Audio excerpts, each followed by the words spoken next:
నమస్తే నాగేశ్వర్ కార్యక్రమానికి స్వాగతం. నేను రవిశంకర్ వెళ్ళ ప్రొఫెసర్ గారు మనతో జాయిన్ అయ్యారు. నమస్తే నాగేశ్వర్ గారు. పాకిస్తాన్ పదే పదే హెచ్చరిస్తోంది, ఒక రకంగా చెప్పాలంటే బ్లాక్మెయిల్ చేస్తోంది ఇండియాని, అణ్వస్త్రం ప్రయోగిస్తాము అని చెప్పి. గతంలో రక్షణ మంత్రి ఖవాజా ఆసిఫ్ కూడా ఇదే చెప్పారు. చాలామంది పాకిస్తాన్ నేతలు కూడా ఈ తరహాలోనే మాట్లాడుతూ ఉన్నారు. రీసెంట్గా రష్యాలో పాక్ రాయబారి మహమ్మద్ ఖలీద్ జమాలీ కూడా ఒక ఇంటర్వ్యూలో ఇదే విషయం చెప్పారు సార్. ఒకసారి అది వినిపిస్తాను. When it comes to India and Pakistan, we do not get involved into this debate of numerical strength. We in Pakistan will use the full spectrum of power, both conventional and nuclear.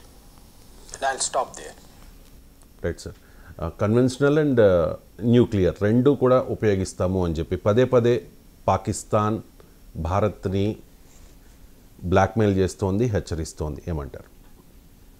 అంటే వాళ్ళు we don't go into numbers ఎందుకంటున్నారంటే conventional strength చూస్తే ఇండియాకు పాకిస్తాన్కు పోలికే లేదు. ఇప్పుడు ఉదాహరణకు మనము పాకిస్తాన్ కన్నా కనీసం 9 times ఎక్కువ డిఫెన్స్ పైన స్పెండింగ్. మీకు ఒక్క ఉదాహరణ, ఇండియా ఇటీవల ఫ్రాన్స్ నుంచి రాఫెల్ యుద్ధ విమానాలు కొన్నది. దాని డీల్ ఖర్చు $7.4 billion, అంటే ఓవర్ $7 billion, $700 కోట్ల పైగా. ఇవాళ పాకిస్తాన్ IMF నుంచి అడుగుతున్న లోన్ కూడా అరౌండ్ $7 billion. అంటే అన్ని రకాల షరతులకు అంగీకరించి IMF దగ్గర కాళ్ళు చేతులు కట్టేసుకొని అప్పడుగుతుంది పాకిస్తాన్. అంటే పాకిస్తాన్ అడిగే అప్పు కాస్త మనము మొత్తం భారతదేశం యొక్క రాఫెల్ యుద్ధ విమానాలు కొనడానికి సమానం. అలాగే పాకిస్తాన్ ఇయర్లీ బడ్జెట్ కూడా, వాళ్ళ డిఫెన్స్ బడ్జెట్ మన ఒక్క రాఫెల్ యుద్ధ విమానాలు కొన్న బిల్లు కాదు. అందువల్ల కన్వెన్షనల్ వార్ఫేర్లో India is much more superior. ఇది అనేక పాత యుద్ధాల్లో కూడా తేలిపోయింది. ఆ స్ట్రెంగ్త్ లేకనే ఈ ప్రాక్సీ వారు. ఎప్పుడు కూడా బలం ఉన్నవాడు ముందుకెళ్ళేస్తాడు, బలం లేనివాడే వెనక్కి. ప్రపంచంలో మీరు ఎక్కడైనా యుద్ధం తీసుకోండి, బలం ఉన్నప్పుడు ముందు నుంచి కొడతాడు, బలం లేనప్పుడే వెన్నుపోటు కొడతారు. మీకు వరల్డ్లో ఉన్న ప్రతి వార్లోనూ మీకు ఇదే ట్రెండ్ కనబడుతుంది. ఒక వ్యక్తిని ఎదురుండి నిలబడలేనప్పుడు వెన్నుపోట్లు పొడుస్తారు, రకరకాలు చేస్తారు. సరిగ్గా ఇప్పుడు పాకిస్తాన్ అంబాసిడర్ టు రష్యా అన్న దాంట్లో మీనింగ్ అది. అందుకే వారు పదే పదే ఈ అణ్వస్త్రాల మాట మాట్లాడుతూ ఉంటారు.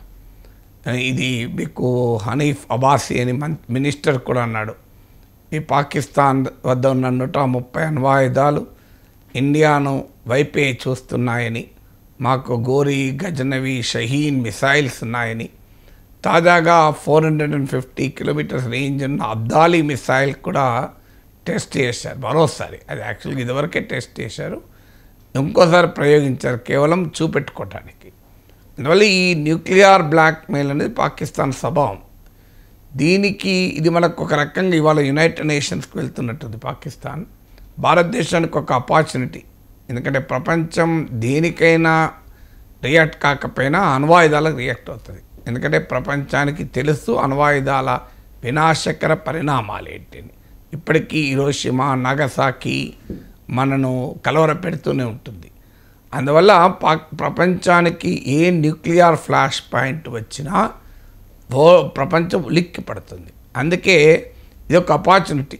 ఇప్పుడు పాకిస్తాన్ మంత్రులు, పాకిస్తాన్ రాయబారులు, పాకిస్తాన్ చెందిన వారు వీరందరూ మాట్లాడుతున్నది ఒక డోసియర్ తీసుకెళ్ళి యునైటెడ్ నేషన్ జనరల్ అసెంబ్లీలో వినిపించాలి. ఇంకో చూడండి, న్యూక్లియర్ వెపన్స్ వాడతామని హెచ్చరిస్తున్నారు. ఇండియా ఇంతవరకు భారతదేశం నుంచి ఈ రకమైన బాధ్యతారహితమైన వ్యాఖ్య భారత ప్రభుత్వంలో ప్రతినిధులుగా ఉన్న ఏ ఒక్కరి నుంచి రాలే. Not a single irresponsible statement from the Indian government. ఇండియాలో ఎవరు కూడా ఈ మాట అనలే అణ్వాయుధాలు ప్రయోగిస్తామని. మనకు లేకనా పాకిస్తాన్ కన్నా శక్తివంతమైన అణ్వాయుధాలు ఉన్నాయి. పాకిస్తాన్ ఇవాళ అబ్దాలీ మిసైల్ 450 kilometers రేంజ్ ఉంటే మన అగ్ని మిసైల్కు 8000 kilometers రేంజ్ ఉంది. It's an inter continental ballistic missile. So అందువల్ల మన కెపాసిటీ లేక కాదు. పాకిస్తాన్ అన్న అరువు తెచ్చుకున్న, అప్పు తెచ్చుకున్న, ఇతర దేశాల నుంచి అడుక్కు తెచ్చుకున్న అనుపరిజ్ఞానం. భారతదేశాన్ని దేశీయ అనుపరిజ్ఞానం, ప్యూర్లీ ఇండిజినస్ న్యూక్లియర్ టెక్నాలజీ. అందువల్ల మనకు లేకల కాదు కెపాసిటీ. నిండుకుండా తొనకదంటారే, సామర్థ్యం ఉన్నవాడు ఎగిరెగిరి పడడు. ఎండుటాకు ఎగిరెగిరి పడుతుంది అని తెలుగులో సామెతలు ఉన్నాయి. ఎందుకున్నా ఇవన్నీ నిండుకుండా తొనకదు, ఎండిన ఆకు ఎగిరెగిరి పడుతుంది అంటే బలహీనుడే ఎగిరెగిరి పడతాడు, బలవంతుడు ఎప్పుడు ఎగిరెగిరి పడ్డాడు. బలవంతుడు బల ప్రదర్శన అవసరమైనప్పుడు చూపెట్టుకుంటాడు, బలహీనుడు చూపెట్టుకోలేడు కనుక చూపెడతానని అంటూ ఉంటాడు. సో అందువల్ల పాకిస్తాన్ స్వభావము మనం అర్థం చేసుకోవచ్చు. అయితే మరి అణ్వాయుధాల ప్రయోగం జరుగుతుందా, పాకిస్తాన్ లాంటి దేశం వాడుతుందా? ఇక్కడ మనకు ప్రపంచ ఎక్స్పీరియన్స్ ఏం చెప్తుంది అంటే, ఇంతవరకు రెండవ ప్రపంచ యుద్ధం ముగింపు సందర్భంగా అని వాస్తవంగా అనేక డాక్యుమెంట్స్ ఇప్పటికీ చెప్తున్నది, చాలామంది కొంత వాదన ఏంటంటే జపాన్ లొంగ తీసుకోవటానికి అమెరికా హిరోషిమా నాగసాకి పైన అణుబాంబులు వేసిందని. కానీ డాక్యుమెంట్స్, ప్రపంచ పరిశోధన ఏం చెప్తుందంటే వాస్తవంగా జపాన్ దాదాపు ఓటమి అంగీకరిస్తున్న సమయంలో అమెరికా అణ్వాయుధ ప్రయోగం చేసింది. అంటే అర్థం ఏంటి? జపాన్ను ఓడించటానికి కాదు, జపాన్ను లొంగ తీసుకోవటానికి కాదు, జపాన్ పైన, ఓడిపోతున్న జపాన్ పైన, వెనక్కు తిరుగుతున్న జపాన్ పైన అణ్వాయుధం ప్రయోగించడం ద్వారా రెండవ ప్రపంచ యుద్ధానంతర ప్రపంచానికి తన ఆధిపత్య సంకేతాన్ని ఇవ్వడానికి అమెరికా న్యూక్లియర్ వెపన్ వాడింది. It is not to make Japan surrender, ఇది వరల్డ్కి ఒక మెసేజ్ పంపుదాం, అమెరికన్ మిలిటరీ సుప్రమసీ అని అమెరికా వాడింది.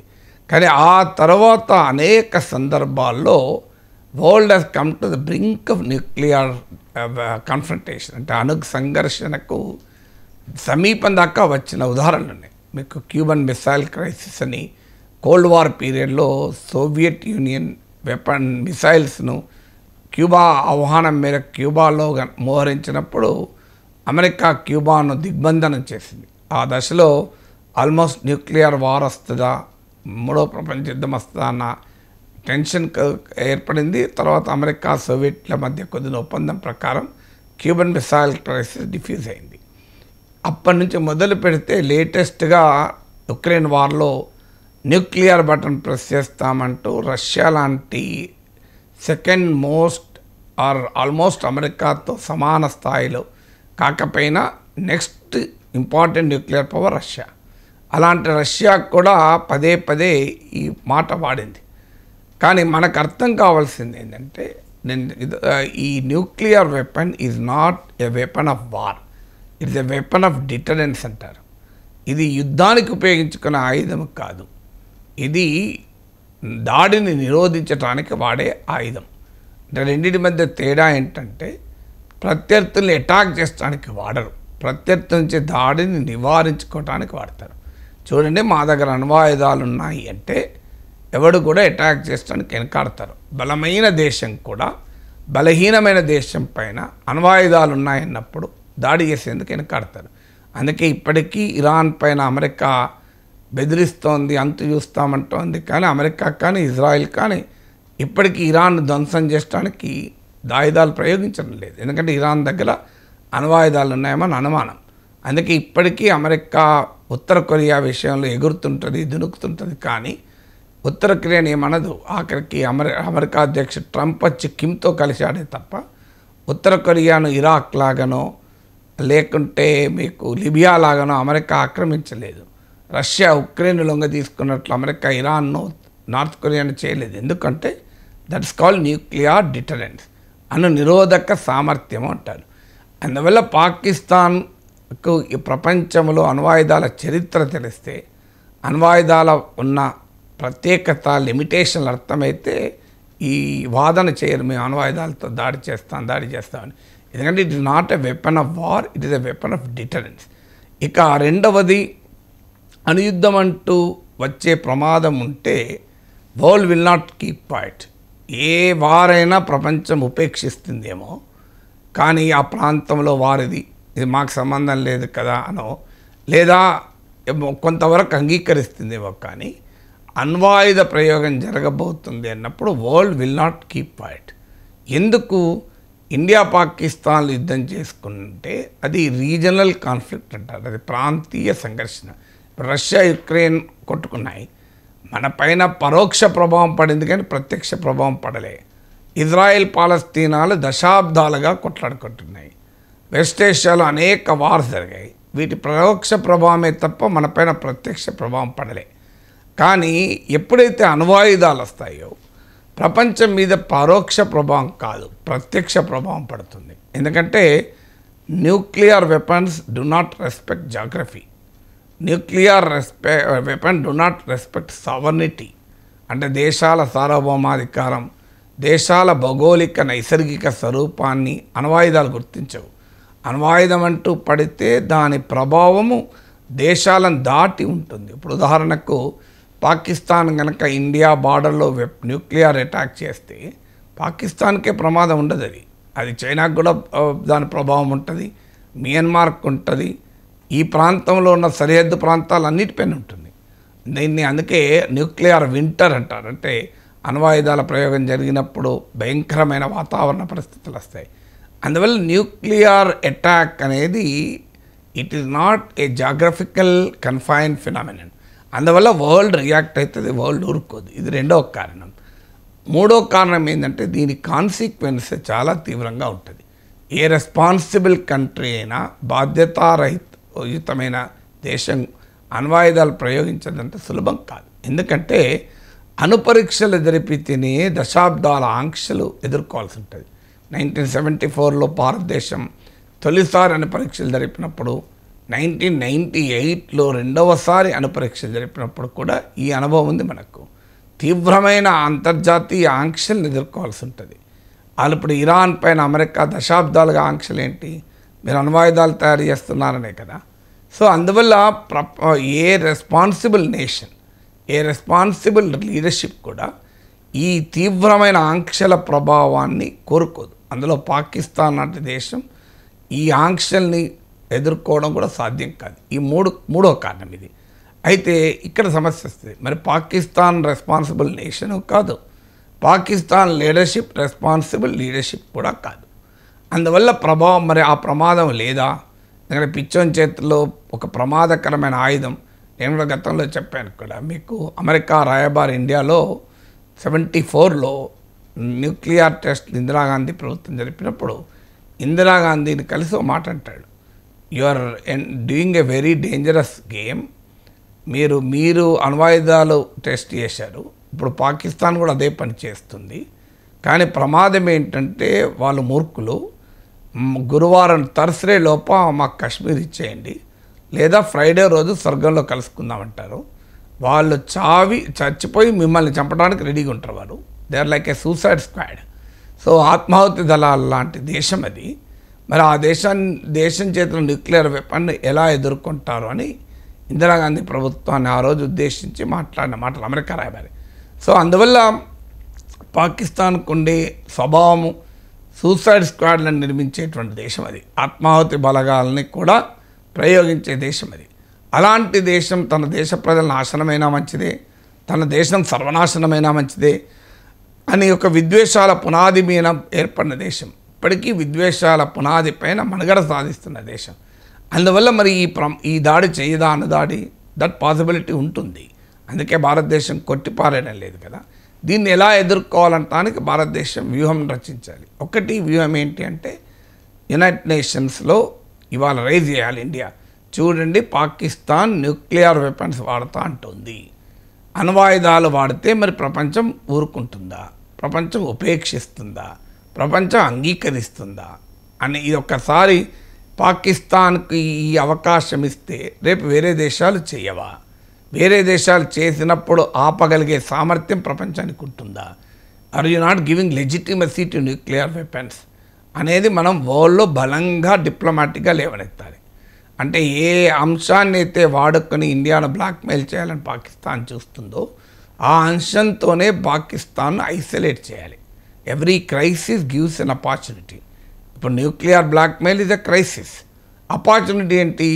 దాన్నే ఉపయోగించి పాకిస్తాన్ ఐసోలేట్ చేయాలి.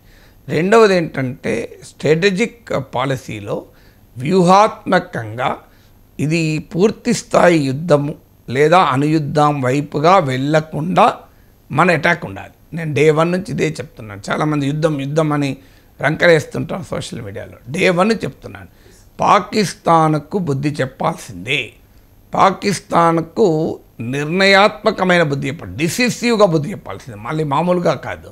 కానీ అది ఎక్కడి దాకా ఉండాలి అంటే, అది ఎక్కడి దాకా ఉండాలంటే full scale war, nuclear war వరకు వెళ్ళకుండా ఉండాలి. ఇది సాధ్యం. అది ప్రపంచంలో అనేక యుద్ధాలు చూసాం మనం. సో ఏ కాన్ఫరెంట్ లో ఇంటెన్సిటీ వార్ అని ఇలా రకరకాల పేర్లు ఉంటాయి. That is the strategic option. ఆ వివరాలు మనము చెప్పాల్సిన అవసరం లేదు. Government of India knows it. అంటే ఎలా రెస్పాండ్ కావాలి అని. ఇప్పుడు బాలాకోట్ స్ట్రైక్ చేసాం, వాడు జోలికి కూడా రాలేము కదా మనకు. సో అందువల్ల we have to teach a lesson. వాడు ఇంకో మాట మాట్లాడకుండా లెసన్ చెప్పాలి. కానీ అది ఫుల్ స్కేల్ వార్గా, న్యూక్లియర్ వార్గా మారకుండా మన రెస్పాన్స్ ఉండాలి. అంటే ఎంత మేరకు ఎస్కలేట్ చేయాలి అని.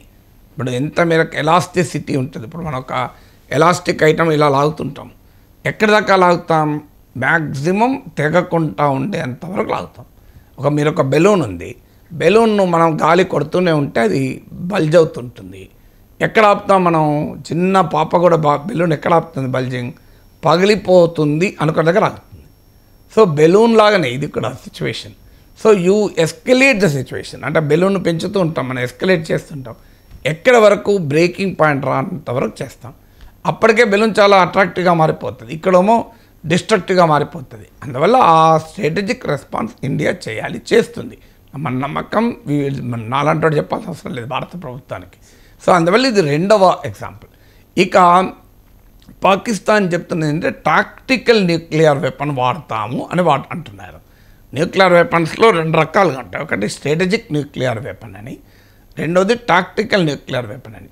స్ట్రాటజిక్ న్యూక్లియర్ వెపన్ ఏమో ఒక నగరం పైన, ఇప్పుడు హిరోషిమా నాగసాకిల పైన వేసింది, ఒక విశాలమైన ప్రాంతం పైన ఎక్కువ పేలుడు పదార్థంతో కూడిన భారీ దాడిని స్ట్రాటజిక్ న్యూక్లియర్ వెపన్ అంటారు. టాక్టికల్ న్యూక్లియర్ వెపన్ ఏంటంటే బ్యాటిల్ ఫీల్డ్లో వాడతారు. అంటే శత్రువులు నీ వైపు వస్తున్నాయి, వారిని నిరోధించాలి, వారిని వెనక్కు తోయాలి, వాళ్ళని అంతం చేయాలి. అప్పుడు టాక్టికల్ న్యూక్లియర్ వెపన్ వాడతారు. అంటే అది బ్యాటిల్ ఫీల్డ్ వెపన్ అది. సో అందువల్ల ఆ టాక్టికల్ న్యూక్లియర్ వెపన్ కూడా చాలా ప్రమాదకరమే. సో దానికి అఫ్కోర్స్ మీకు స్ట్రాటజిక్ న్యూక్లియర్ వెపన్తో పోలిస్తే అంత వినాశకరంగా ఉండదు. కానీ ఎనీ న్యూక్లియర్ వెపనే వినాశకరం. అందులో ఇంటెన్సిటీలో తేడా ఉండొచ్చేమో, కానీ any nuclear weapon, tactical nuclear weapon, strategic nuclear వెపన్తో పోలిస్తే లెస్ ఇంపాక్ట్ ఉంటుంది. కానీ ఇంపాక్ట్ అంటూ ఉండకుండా ఉండదు. సో అందువల్ల పాకిస్తాన్ చేస్తున్నటువంటి న్యూక్లియర్ బ్లాక్మెయిల్కు భయపడాల్సిన అవసరం లేదు. కానీ అప్రమత్తంగా మాత్రం ఉండాలి. ఎందుకంటే పిచ్చోని చేతిలో రాయి ఉంటేనే అప్రమత్తంగా ఉంటాం, పిచ్చోని చేతిలో అణ్వాయుధం ఉంటే ఇంత అప్రమత్తంగా ఉండాలి. ఇక పహల్గామ్ దాడి 22 ఏప్రిల్ అంటే ఇవాళ 5th మే, 14 days అయింది సార్, 2 weeks. ఓవైసీ లాంటి వాళ్ళు అంటారు ఇదే సరైన సమయం పీఓకేని స్వాధీనం చేసుకోవడానికి అని చెప్పి. రాహుల్ గాంధీ అంటారు మేము ప్రతిపక్షంగా ఉన్నా కూడా ఈ సమయంలో రాజకీయం చేయము, మీరు ఎటువంటి యాక్షన్ తీసుకున్నా మేము సపోర్ట్ చేస్తాము అని మొదట్లో చెప్పారు. రీసెంట్గా కూడా రాహుల్ గాంధీ కామెంట్ చేశారు సార్, ఎందుకు లేట్ చేస్తూ ఉన్నారు అని చెప్పి. 14 days అయింది, ఎందుకు ఈ ఆలస్యం అనేది ఒక ప్రశ్న. 2, ఈ ఆలస్యం ప్రభావం ఎంత? ఇది భారత్కి లాభిస్తుందా లేకపోతే పాకిస్తాన్కి లాభిస్తుందా? మొదలు మీడియాకు ఉండాల్సిన లక్షణం ఏంటంటే ప్రతి దాంట్లో రాజకీయాలు లాగకూడదని. రాహుల్ గాంధీ ఏమన్నాడు, ఓవైసీ ఏమన్నాడు అన్నది ఇష్యూ కాదు. ప్రతిదాన్ని రాహుల్ గాంధీలు ఓవైసీల ప్రిజం నుంచి, రాజకీయాల ప్రిజం నుంచి చూడాల్సిన అవసరం లేదు. ఇది దేశ భద్రత, దేశ రక్షణ, దేశ విదేశాంగ విధానం, ఇలాంటి సీరియస్ సబ్జెక్ట్స్లో కూడా మళ్ళీ పొలిటీషియన్లను పట్టుకొచ్చి, వాళ్ళ స్టేట్మెంట్లు పట్టుకొచ్చి, వాళ్ళ రాజకీయాలు పట్టుకొచ్చి విశ్లేషించడం అనడం మొదలు మీడియా ఈ స్వభావాన్ని వదులుకోవాలి. ఎందుకంటే it's not a politically dividing subject. ఇది national security, foreign policy, defence preparedness, strategic వ్యూహాత్మక ప్రిపేర్నెస్, ఇవి రాజకీయాలకు సంబంధించిన అంశాలకు కాదు. అయితే సహజంగా మీడియా కేంద్ర రాజకీయాలంటే క్రేజీ కనుక ప్రతిదాన్ని రాజకీయపరమైన కోణాన్ని పట్టుకొస్తాం. కానీ అది అవాయిడ్ చేయాలి. దీంట్లో ఇష్యూ ఏంది, మీరు అడిగిన ప్రశ్న చాలా ఇంపార్టెంట్ ప్రశ్న. ఇప్పుడు ఎందుకంటే దాదాపు 14 days అయింది, ఆలస్యం అవుతుంది. ఈ ఆలస్యానికి కారణం ఏంటి, ఆలస్యం ప్రభావం ఏంటి? That is a serious issue. Rahul Gandhi ఏమన్నాడు, ఓవైసీ ఏమన్నాడు అంటే మళ్ళీ బీజేపీ ఏమన్నది, ఈ పంచాయతీ వద్దు, రాజకీయ పంచాయతీ ట్రివియలైజ్ అయిపోతుంది, విషయాన్ని యొక్క సీరియస్నెస్ పోతుంది. సో అందువల్ల అసలు ఏంటి, ఎందుకు ఆలస్యమైంది, ఆలస్యమైంది అని ఎవరన్నారు, ఆలస్యానికి నిర్వచనం ఏంటి అంటే ఎన్ని రోజులు, ఇదేమన్నా మెడికల్ సైన్సా, సర్జరీ 2 రోజుల్లో చేయకపోతే ప్రాణానికి ముప్పు. సో ఇదేమన్నా నిన్నొచ్చిన సమస్యనా, ఇది రేపు పొద్దున పోయే సమస్యనా? ఇది మనం పాకిస్తాన్ పుట్టినప్పటి నుంచి ఎదుర్కొంటున్న ప్రాబ్లం, 78 year ప్రాబ్లం. ఇలా కొత్తగా వచ్చింది కాదు, కొత్తగా పోయేది కాదు. అందువల్ల ఎమర్జెన్సీ ఆపరేషన్ చేసి మనము బుల్లెట్ దిగింది కనుక ఎమర్జెన్సీ ఆపరేషన్ బుల్లెట్ తీయాలన్నది కాదు కదా. అందువల్ల ఆలస్యము అన్న పదానికి నిర్వచనం లేదు. ఎందుకంటే ఆలస్యం అని ఎప్పుడంటాం, ఇప్పుడు ఎగ్జామ్ 10 గంటలకు ఉందనుకుంటే రవిశంకర్, 9:55 వరకైనా చేరకపోతే ఆలస్యం అంటాం, అంతే కదా. 10:05 చేరితే చాలా ఆలస్యం, 10:30 పోయిందనుకో ఇక ఎక్కువ ఆలస్యం. సో వీ షుడ్ నోట్ 10 గంటలకు ఎగ్జామ్ అనే ఒక రెఫరెన్స్ పాయింట్ నుంచి ఆలస్యాన్ని క్యాలిక్యులేట్ చేస్తాం. కానీ ఇక్కడ రెఫరెన్స్ పాయింట్ ఎక్కడుంది అంటే ఎన్నో రోజు అటాక్ చేయాలని ఎక్కడుంది రెఫరెన్స్ పాయింట్. సో సహజంగా గతంలో బాలాకోట్ స్ట్రైక్స్, పుల్వామా అటాక్ ఆధారంగా చేసుకొని ఒక వాదన చేస్తున్నారు. నా గుర్తు, సబ్జెక్ట్ కరెక్షన్, 12 days అనుకుంటాను బాలాకోట్ స్ట్రైక్స్, 12వ రోజు జరిగింది అని. సో కానీ but there is no reference point. అందువల్ల పలానా రోజులో పలానా ఇన్ని రోజుల లోపల జరపాలి అనే రెఫరెన్స్ పాయింట్ ఉంటే అంతకన్నా ఎక్కువ రోజులైతే అది ఆలస్యం అంటాం. లేదు, భారత ప్రభుత్వ నాయకులు ఎవరైనా డెడ్లైన్లు చెప్పి పలానా టైం అని మనం ఎప్పుడు చెప్పలేదు. మనం ఏమంటున్నాం, ఎట్ అవర్ ఓన్ టైం, సరైన సమయంగా మనం భావించినప్పుడు మనం అటాక్ చేస్తాం. ఇది చెప్పిన తర్వాత ఇక నీకు టైం ఎక్కడిది రెండవది. కానీ ఇక అందువల్ల ఆలస్యము ఎందుకైంది అనేది ప్రశ్నే కాదు. ఆలస్యం అనేది ఎందుకనడానికి రీజన్స్ ఏంటి అన్నప్పుడు there may be many reasons. ఎందుకంటే భారతదేశం అనేక రకాల స్ట్రాటజిక్ క్యాలిక్యులేషన్స్ చేసుకొని ఈ పని చేయాలి. ఎందుకంటే మిస్ అడ్వెంచర్ అనేది ఉండకూడదు, మిస్ క్యాలిక్యులేషన్ కూడా ఉండకూడదు. ఇప్పుడు ఉదాహరణకు మనం అటాక్ చేస్తే ఖచ్చితంగా పాకిస్తాన్ రెస్పాండ్ అవుతుంది. వాళ్ళ మాటలు మనం చూస్తున్నాం. పాకిస్తాన్ రెస్పాండ్ ఎంత అవుతుంది, ఎంత మేరకు అవుతుంది, దాన్ని ఎలా నియంత్రించాలి, కౌంటర్ ఎలా చేయాలి, ఈ క్యాలిక్యులేషన్ ఇండియన్ గవర్నమెంట్ వేసుకోకుండా తొందరపడి అటాక్ చేసి తర్వాత డిస్ప్రపోర్షనేట్ రియాక్షన్ పాకిస్తాన్ నుంచి వచ్చినప్పుడు సర్ప్రైజ్ కాకూడదు కదా. We should have all the calculations. రెండవది, దేశంలో పరిస్థితులు ఎలా ఉంటాయి, ఇంటర్నేషనల్ కమ్యూనిటీ ఎలా రియాక్ట్ అవుతుంది, డిప్లొమాటిక్ ఛాలెంజెస్ ఏమొస్తాయి. సో ఇలాంటి ఫ్యాక్టర్స్ అన్నీ, ఇది ఎంతకాలం ప్రొలాంగ్ కావచ్చు, ప్రొలాంగ్ అయినప్పుడు ఉండే పరిస్థితులు ఏంటి, ఈ అంచనాలన్నీ వేసుకొని ప్రభుత్వం ఒక నిర్ణయం తీసుకుంటుంది. అందువల్ల ప్రభుత్వం పైన వదిలేయాలి తప్ప మనము టీవీ స్టూడియోలో కూర్చొని సమయాన్ని నిర్దేశించకూడదు. అలాంటి పని కాదు. Dealing with Pakistan is not a limited over match, is not even a test match, it is a practice match. అంటే మనం ఎంతసేపైనా ఓపిక ఉన్నంత ప్రాక్టీస్ చేసుకోవచ్చు, సమయం వరకు ఓపిక లేనప్పుడు ఆపుతాం. సో ప్రాక్టీస్ మ్యాచ్ లాగా ముందు చాలా ప్రిపరేషన్ చేసి తర్వాత one fine morning will decide the tournament. So అందువల్ల ఆ లీవే, ఆ అవకాశము, ఆ వీలు, ఆ నిర్ణయాధికారము అది మొత్తం భారత ప్రభుత్వానికే వదిలేయాలి భారతీయులు ఎవరైనా. అందుకే రాజకీయ నాయకుల వ్యాఖ్యలు కూడా నేను పరిగణలోకి తీసుకోను. ఫార్చునేట్లీ మీరు ఉదాహరించినట్లు రాజకీయ నాయకులు కూడా ప్రభుత్వానికి మద్దతుగానే నిలిచారు. ఈవెన్ మద్దతుగా నిలవకపోయినా పట్టించుకోవాల్సిన అవసరం లేదు. So this is not a decision for political debate. ఇది నేషనల్ డిఫెన్స్, నేషనల్ సెక్యూరిటీ. ఇందులో శశబిషలు ఉండకూడదు, అందరం ఒకటే. అందువల్ల we leave it to the government of India for a timing of the response. భారత ప్రధానమంత్రి భారత సైన్యానికి వదిలేసినప్పుడు మనం ఎవరో అని మాట్లాడటానికి. ఇకపోతే దీని ప్రభావం ఏంటుంటుంది, ప్రభావం ఏముంటుంది అనే దాంట్లో 2 రకాల వివరణలు డిఫెన్స్ ఎక్స్పర్ట్ చెప్తున్నారు. డిఫెన్స్ ఎక్స్పర్ట్ దీన్ని, ఈ సైన్స్ను స్ట్రాటజిక్ అఫేర్స్ అంటారు. ఇప్పుడు మనకు ఎలాగైతే రాజకీయాలను పొలిటికల్ సైన్స్ అని, పాలనా శాస్త్రాన్ని పబ్లిక్ అడ్మినిస్ట్రేషన్ అని, ఇలా అర్థశాస్త్రం ఎకనామిక్స్ ఎలా అంటామో this is also a science. It's called strategic affairs. ప్రపంచంలో చాలా టాప్ యూనివర్సిటీస్లో స్ట్రాటజిక్ స్టడీస్ అని, స్ట్రాటజిక్ అఫైర్స్ అని కోర్సెస్ కూడా ఉంటాయి. ఇంటర్నేషనల్ రిలేషన్స్లో, పొలిటికల్ సైన్స్లో ఒక స్ట్రీమ్గా స్టడీ, ఇది multidisciplinary science strategic affairs అనేది. అందుకే ఈ స్ట్రాటజిక్ అఫైర్స్ ఎక్స్పర్ట్స్ ఉంటారు. ఈ రంగంలో మీకు చాలా నిష్ణాతులు ఉంటారు. సో వారు మీకు నిరంతరం వ్యాఖ్యానాలు, విశ్లేషణలు చేస్తూ ఉంటారు. సో వీరు చేస్తున్నటువంటి విశ్లేషణల ప్రకారం, అంటే అందులో కూడా ఏకాభిప్రాయం ఉండదు, రకరకాల డిఫెన్స్ ఎక్స్పర్ట్స్ రకరకాలు చెప్తారు. 2 రకాల వాదనలు వస్తున్నాయి. ఒకటి, ఆలస్యం కావడం వల్ల పాకిస్తాన్కు మనము అవకాశాన్ని ఇస్తున్నాం, వాడు మరింత మిలిటరీగా ఈక్విప్ అయ్యటానికి. ఇప్పుడు ఉదాహరణకు అబ్దాలీ మిసైల్ టెస్ట్ జరిపాడు, యునైటెడ్ నేషన్స్కి వెళ్తున్నాడు, ఎలిమెంట్ ఆఫ్ సర్ప్రైజ్ పోతుంది కదా, వాడు ప్రిపేర్ దానికి అవకాశం ఇస్తున్నాం కదా. ఇప్పుడు ఆల్రెడీ వాడు తుర్కీ నుంచి ఏదో షిప్ వచ్చిందని, విమానం వచ్చిందని అంటున్నారు. తర్వాత మిలిటరీ ఎక్సర్సైజ్ చేస్తున్నారు. సో వాళ్ళ ప్రజల్ని ప్రిపేర్ చేస్తున్నారు. ఇలా 14 days కావడం వల్ల పాకిస్తాన్ ఈ అవకాశాన్ని తీసుకుంది కదా. సో ఇండియా ఏదో అగ్రెసర్గా ఇమేజ్ క్రియేట్ చేసే ప్రయత్నం చేస్తోంది.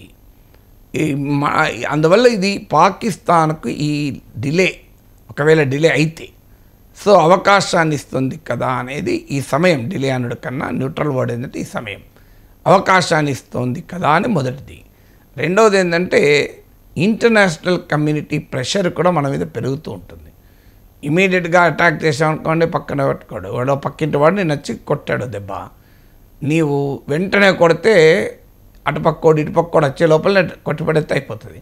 కానీ నువ్వు ఆగి అలా ఎలా కొడతావు, నేను కొట్టను అనుకున్నావా, నాకు కూడా కెపాసిటీ లేదనుకున్నావా, నేను ఖచ్చితంగా సమయం చూసుకొని నీ సంగతి కూడా చెప్తా, ఈ మాట్లాడే లోపల పోలీసు వాళ్ళు వస్తారు, కొట్టకుండా ఆపుతారు, లేదా ఇంటి పక్క వాళ్ళు వస్తారు, ఆపుతారు. కానీ వాడు కొట్టిన వెంటనే నువ్వు కొట్టావనుకోండి, పోలీసు వాళ్ళు రారు, వచ్చినా తర్వాత వస్తారు, ఇంటి పక్కోడు రాడు, ఈ లోపల మన సంగతి అయిపోతుంది.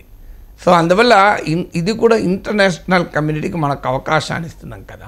ఇప్పుడు యూరోప్ వాళ్ళు మనకు నీతులు బోధిస్తున్నారు, అలాగే మనకు ఇది అమెరికన్ వైస్ ప్రెసిడెంట్ వీళ్ళంతా మీరు కొద్దిగా ఎస్కలేట్ కాకుండా చూడండి, పరిస్థితులు చేజారకుండా ఇలాంటి ఉపన్యాసాలు అంతా ఇస్తున్నారు.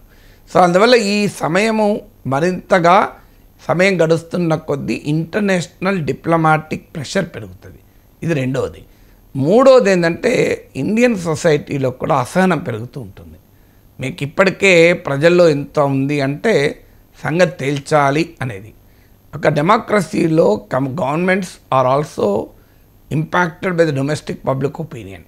అది ఎంత కాదన్నా ఉండకూడదు. నిజంగా ఇలాంటిది ప్రజాభిప్రాయంతో పబ్లిక్ సెంటిమెంట్తో తీసుకునే నిర్ణయాలు కాదు. పబ్లిక్ సెంటిమెంటు, మెజారిటీ ప్రజలు ఏమంటున్నారు, రెఫరెండం జరిపి యుద్ధాలు చేయరు. సో ఇదే national security decisions are highly professional decisions. But still ప్రజల డెమోక్రసీలో పబ్లిక్ సెంటిమెంట్ ప్రభావం లేకుండా ఉండదు కదా. ఏ రాజకీయ పార్టీ అయినా రేపు అల్టిమేట్గా ఎన్నికలకు పోవాలి, ప్రజలకు పోవాలి కదా. సో అందువల్ల పబ్లిక్ సెంటిమెంట్ పెరుగుతున్న కొద్దీ సమాజంలో వస్తున్న ప్రెషర్ కూడా ప్రభుత్వం పైన ఉంటుంది. అది చాలా ప్రమాదం. ఎందుకంటే ప్రభుత్వాలు ఈ ప్రెషర్తో సంబంధం లేకుండా నిర్ణయాలు తీసుకోవాలి. ఇప్పుడు కోర్టులు కూడా అంటుంటాయి చూడండి, మేము సమాజం నుంచి వచ్చే ప్రెషర్కి అతీతంగా మేము నిర్ణయాలు తీసుకుంటామని. ఎందుకంటే పబ్లిక్ ఒపీనియన్ ఆధారంగా కోర్టు జడ్జిమెంట్లు ఇవ్వవు. కోర్టులు జడ్జిమెంట్లు ఇచ్చేటప్పుడు రాజ్యాంగబద్ధంగా ఉన్నదా లేదా అని జడ్జిమెంట్లు ఇస్తాయి. పబ్లిక్ సెంటిమెంట్ అలాగే ఉంటుంది. ఇప్పుడు మీకు ఉదాహరణకు ఏదైనా గ్యాంగ్ రేప్ ఇన్సిడెంట్ జరిగిందనుకోండి, ఇమీడియట్గా పబ్లిక్ సెంటిమెంట్ ఎట్లుంటుంది, వాడిని కోర్టులో ప్రవేశపెట్టండి, విచారణ జరిపించండి, విచారణ ఆధారంగా శిక్ష విధించండి. ఎవడన్నాడు లేపడేయండి అంటాడు, ఎన్కౌంటర్ చేసిపోయాడు ఇంకెంతకాలం అని. మీరు 10 రోజులు 15 రోజుల తర్వాత అనుకోండి, ఆ ఎమోషన్ ఉండదు. సో అప్పుడు ఈ ఎమోషన్ అప్పుడు నిర్ణయాలు తీసుకోకూడదు ఎప్పుడు కూడా. సో ఈ ఎమోషన్స్ అనేది దాటి వ్యూహాత్మక నిర్ణయాలు తీసుకోవాలి. అందువల్ల ఆ ఎమోషన్స్ ప్రభావం కూడా పెరుగుతూ ఉంటుంది ప్రభుత్వం పైన సమయం గడుస్తున్న కొద్దీ. సో ఈ 3 రకాల ఛాలెంజెస్ అయితే ఉంటాయి. కానీ అదే సమయంలో అడ్వాంటేజెస్ కూడా ఉంటాయని. అడ్వాంటేజెస్ ఏంటి? భారత సైన్యానికి ప్రిపేర్నెస్కి అవకాశం ఉంటుంది. ఆల్రెడీ రఫేల్ యుద్ధ విమానాలు మనం కొనేసుకుంటున్నాం, రష్యా నుంచి మిసైల్స్ కొంటున్నాం. సో ఇలా పాకిస్తాన్కే అవకాశం లేదు కదా, ప్రిపేర్నెస్ ఇండియాకు కూడా అవకాశం వస్తుంది. ఇది ఎలా అంటే ఎగ్జామ్ లాంటిది రవిశంకర్. ఇప్పుడు ఎగ్జామ్ డీల్లో వాయిదా పడ్డది అనుకో, అంత దాకా సరిగా ప్రిపేర్ కాని వానికి బ్రహ్మాండమైన అవకాశం, బాగా ప్రిపేర్ అయిన వాడికి బోరు కొడుతుంది. ఎవరికి ప్రాబ్లం లేదు అంటే అది ఎన్నడూ ప్రిపేర్ కానివాడు వానికి గోలే లేదు. కానీ ఇది ప్రిపేర్ ఇంకొద్దిగా అయితే మంచిగా ఉండు అనే సీరియస్ క్యాండిడేట్కి ఎగ్జామ్ వాయిదా పడు ఉపయోగం. బాగా ప్రిపేర్ అయ్యి ఏ క్షణంలో నేను ఎగ్జామ్ రాస్తాను అని తపన పడుతున్న వాడికి డిలే అయితే వాడు నీరు కారిపోతాడు. సో ఇది కూడా అంతే. అందువల్ల ఆలస్యం ప్రభావము నెగిటివ్గా ఉండొచ్చు, మనకు పాజిటివ్ కూడా ఉండొచ్చు. India may be well prepared, మరింతగా ఇంటర్నేషనల్ కమ్యూనిటీని మనం ప్రిపేర్ చేయొచ్చు. వరల్డ్ ప్రపంచంలో వివిధ దేశాలు ఎలా రియాక్ట్ అవుతాయి, రెస్పాండ్ అవుతాయి అనేది చూడొచ్చు. సో మనము ప్రపంచం ఒక ఫేట్ అకాంప్లీ అంటారు. ఆఖరికి పాకిస్తాన్ వాడు కూడా ఇంకా 4 రోజులు అయితే ఇంకెప్పుడు కొడతారా చిరాకులేస్తుంది, ఇండియా వాడిని తొందరగా చెప్పు వాడిని ఏదో ఒకటి అటాక్ చేయమని వాళ్ళను పని అయిపోతుంది అనే దశకు వస్తుంది. సో వాళ్ళు కూడా అందరూ ప్రిపేర్ అయి ఉంటారు ఓకే అని. ఎలిమెంట్ ఆఫ్ సర్ప్రైజ్ ఎప్పుడైనా ఉంటుంది. ఇక చెయ్యరు అనుకున్నప్పుడు మనం అటాక్ చేసామనుకోండి, ఆ ఎలిమెంట్ ఆఫ్ సర్ప్రైజ్ ఉంటుంది. అందువల్ల this is a strategic option. ఆ సమయం గడుస్తున్న కొద్దీ ప్రయోజనం మనకుంటుందా పాకిస్తాన్కు ఉంటుందా అనేది ఎవరము చెప్పలేం. కానీ భారత ప్రభుత్వం సమయం తీసుకుంటుందంటే మనకు ఉపయోగం అనేది తీసుకుంటుంది కదా. పాకిస్తాన్కు ఉపయోగపడే పని మన ప్రభుత్వం ఎందుకు చేస్తే, మన సైన్యం ఎందుకు చేస్తుంది? అందువల్ల సమయం తీసుకుంటుందంటే ఆ సమయం అవసరం ఉండే తీసుకుంటుంది. ఆ సమయం తీసుకోవడం వల్ల మనకు ఉపయోగం అని భావించే సమయం తీసుకుంటుంది కదా.